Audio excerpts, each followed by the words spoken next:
A day spent in ancient Rome would be a very full day, and it would start at sunrise. In these days before electric lights, it was necessary to get everything done while the sun was shining. That meant getting an early start to every day. Since the weather in Rome is warm most of the year, and since they were out when the warm sun was shining, Romans wore garments called tunics that left their legs bare. Most Romans had only one outfit that they wore every day, and it was rarely washed. The wealthy, on the other hand, wore draping pieces of fabric called togas over their tunics. And the most important Roman citizens wore togas with a bold, colorful stripe to make them stand out in the crowd. Finishing off a Roman outfit were sandals made of leather. Not too different from the shoes of today. Roman homes were variations on familiar concepts as well.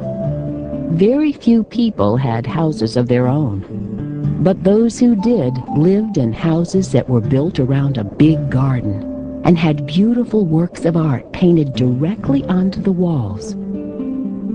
Most people, however, lived in small apartment buildings that were made mostly of wood. So, for fear of fire, residents did not cook inside.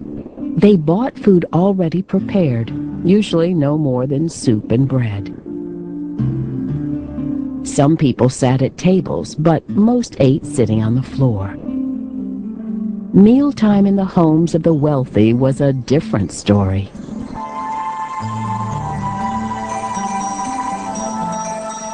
They ate large feasts and were served as they lay on couches.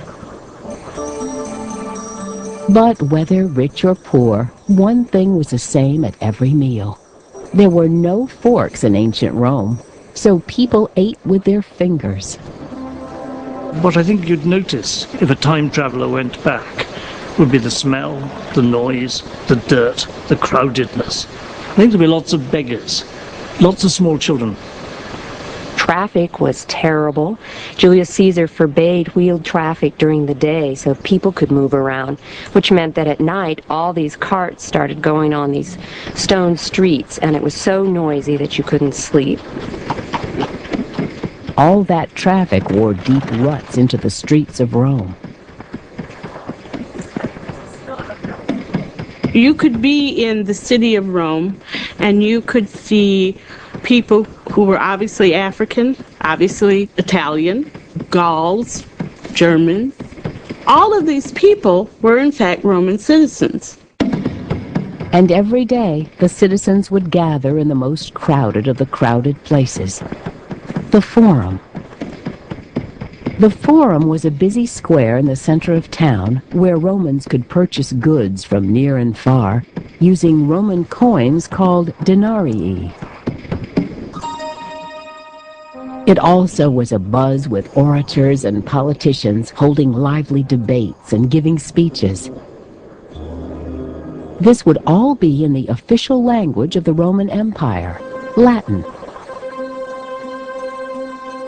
Hearing the speeches of ancient Romans would have been much easier than reading their writings. They didn't leave spaces between words, and they rarely used punctuation. They carefully carved words onto wax tablets, or they wrote with ink on papyrus scrolls that came from Egypt. It is from their writings that we've learned so much about their lives. For instance, we know that the Forum was only one place to visit in ancient Rome.